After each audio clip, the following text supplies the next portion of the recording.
Hello everyone. तो कैसे हैं आप लोग? आई होप आप लोग बहुत अच्छे होंगे और आपके एग्जाम्स की तैयारियां भी बहुत अच्छी चल रही होंगी।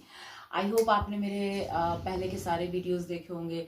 उस पर मैंने डिफरेंट टॉपिक्स पर वीडियोस बनाए हैं और सारे ही टॉपिक्स काफ़ी इंपॉर्टेंट हैं, आपके बहुत काम आने वाले हैं। तो चलिए, आज मैं फिर से आ गई हूँ एक नए वीडियो के साथ, एक नए टॉपिक के साथ, जो अगेन आपके एग्जाम्स के लिए बहुत इंपॉर्टेंट होंगे और आने वाले लाइफ में भी आपको जब कभी भी ग्रामर के किसी ऐसे टॉपिक्स में परेशानी होगी तो ये आपको डेफिनेटली मदद करेगी। तो चलिए शुरू करते हैं। और आज का गाइज हमारा जो टॉपिक है वो मैं लेकर आई हूँ आप सबके लिए, प्रीपोजिशन। यस, प्रीपोजिशन आप सबको पता होगा कि ये कितना ज्यादा इंपॉर्टेंट है। लाइक काफी ज्यादा जो जानकार माने जाते हैं इंग्लिश ग्रामर के, वो भी प्रीपोजिशन के क्वेश्चंस में कुछ गलतियां कर बैठते हैं। लाइक प्रीपोजिशन के यूजेस समझने में काफी टाइम लगता है, और अगर एक बार आपका कॉन्सेप्ट क्लियर हो गया, आपने इसको अच्छी तरह से समझ लिया, तो फिर आपकी गलतियां कम हो जाएंगी। तो चलिए स्टार्ट करते हैं प्रीपोजिशन। सबसे पहले मैं आपको बताती हूँ कि प्रीपोजिशन होता क्या है।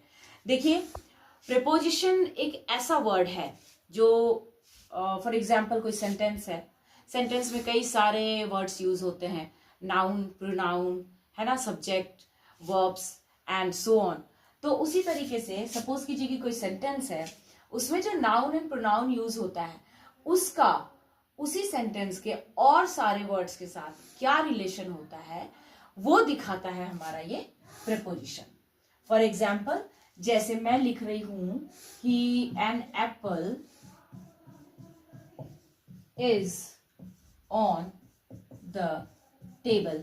अब गाइस समझने की कोशिश कीजिएगा, मैंने आपको कहा कि किसी सेंटेंस में जो नाउन या प्रोनाउन यूज होता है उसका बाकी के ग्रुप ऑफ वर्ड्स, मतलब उसी सेंटेंस के ग्रुप ऑफ वर्ड्स के साथ क्या रिलेशन होता है, उसी को हमारा ये प्रीपोजिशन दिखाता है।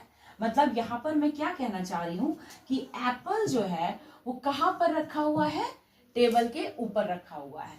तो एप्पल का बाकी ग्रुप ऑफ वर्ड्स के साथ जो रिलेशनशिप है वो ऑन दिखा रहा है, और इसीलिए ऑन क्या है, हमारा प्रीपोजिशन होता है। हम इसका डेफिनेशन लिख लेते हैं, ठीक है, कि अ प्रीपोजिशन, आप चाहें तो इसका स्क्रीनशॉट ले सकते हैं, आप चाहें तो इसको नोट डाउन कर सकते हैं, ठीक है।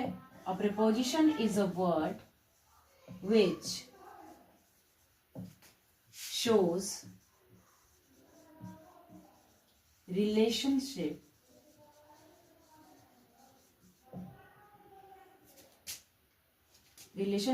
of a noun or pronoun with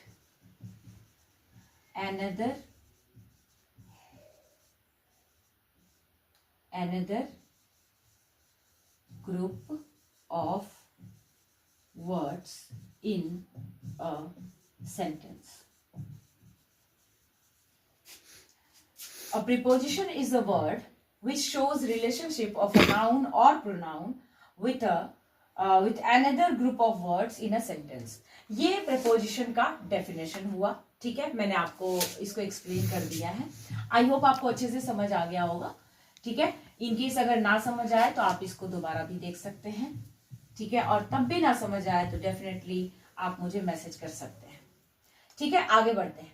अब देखिए गाइस, प्रीपोजिशन को दो कैटेगरी में समझा गया है। लाइक अगर हम इसके टाइप्स की बात करें तो प्रीपोजिशन को हमने दो कैटेगरीज में रखा है, और इसको हम जो कैटेगरीज है वो एक है बेस्ड ऑन फंक्शन, मतलब हम प्रीपोजिशन को फंक्शन के बेस पर समझते हैं और प्रीपोजिशन को हम स्ट्रक्चर के बेस पर भी समझते हैं। मैंने एक बार आपको सेंटेंस भी इसी तरीके से समझाया था और आपको वो समझने में काफी आसानी हुई होगी। उसी तरीके से हम प्रीपोजिशन को भी समझेंगे। अब आप यहां पर थोड़ा ध्यान दीजिएगा। बेस्ड ऑन फंक्शन जो होता है, प्रीपोजिशन के 3 टाइप्स होते हैं। पहला होता है प्रीपोजिशन ऑफ टाइम, दूसरा होता है प्रीपोजिशन ऑफ प्लेस,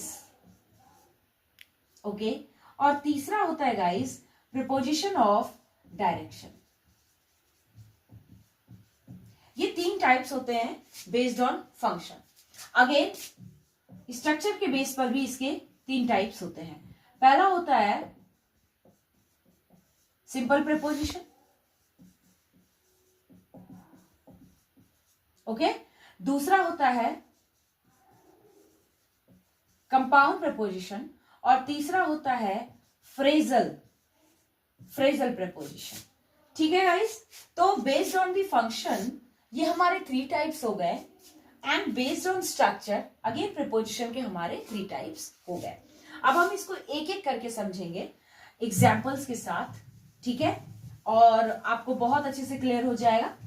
आगे आने वाली वीडियोस में हम इन सारे टॉपिक्स पर बेस्ड एक्सरसाइज भी लेकर आएंगे, आप उसको सॉल्व करेंगे तो आपको काफी मदद मिलेगी। अब आइए प्रीपोजिशन ऑफ टाइम को डिस्कस करते हैं। देखिए प्रीपोजिशन ऑफ टाइम मतलब कोई भी काम किस समय पर हो रहा है, ठीक है, उसके होने का टाइम क्या है, उस तरीके से जो प्रीपोजिशन यूज करके हम दिखाते हैं सेंटेंस में, उसको प्रीपोजिशन ऑफ टाइम बोलते हैं। इसके एग्जांपल्स होते हैं गाइस इन, एट, ऑन, ठीक है, आफ्टर, बिफोर, ड्यूरिंग, ये सारे प्रीपोजिशन ऑफ टाइम के एग्जांपल्स होते हैं। नेक्स्ट आता है हमारा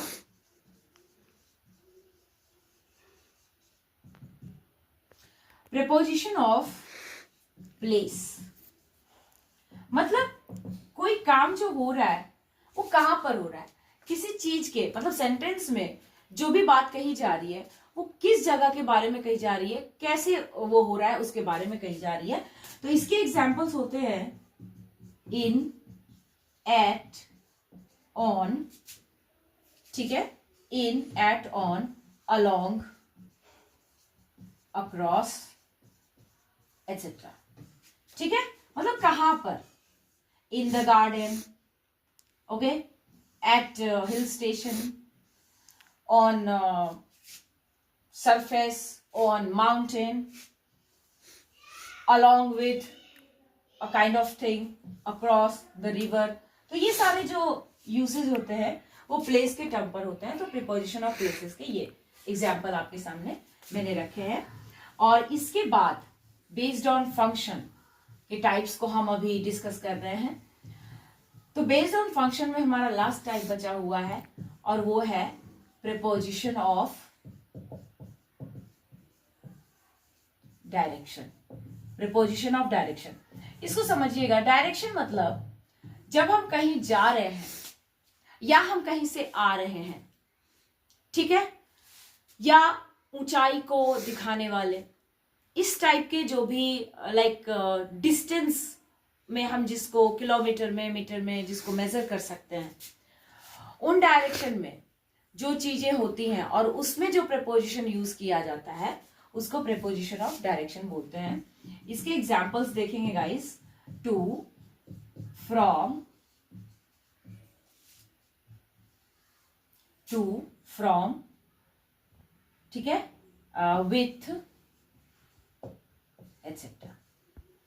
तो ये प्रीपोजिशन जो होते हैं डायरेक्शन को दिखाने वाले, ये प्रीपोजिशन हमारे क्या होते हैं, प्रीपोजिशन ऑफ डायरेक्शंस कहलाते हैं। तो गाइस आज हमने प्रीपोजिशन के बेस्ड ऑन फंक्शंस के कितने टाइप्स होते हैं उनको डिस्कस किया है, सारे एग्जांपल्स को अच्छे से समझा है। इनकेस अगर आपको कोई भी डाउट होगा आप मुझे प्लीज मैसेज करें, मैं अगेन उसको आपको एक्सप्लेन करूंगी, ठीक है। एंड आई होप आपको अभी तक की सारी चीजें क्लियर होगी। Thank you so much guys, thank